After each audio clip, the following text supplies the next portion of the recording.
بہاولپور کی تحصیل حاصل پور قائم پور بازار میں گیس ریفلنگ کے دوران کریانہ دکان میں آگ لگ گئی۔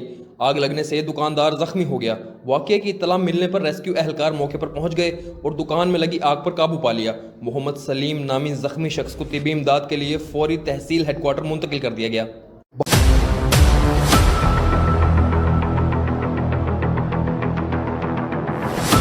خانیوال ڈپٹی کمشنر وسیم حامد سندھو کا DHQ ہسپتال کا اچانک دورہ۔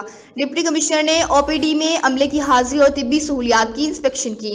آؤٹ ڈور میں مریضوں کی سہولت کے لیے پرچی کے اجرا میں بہتری کی ہدایت کی گئی۔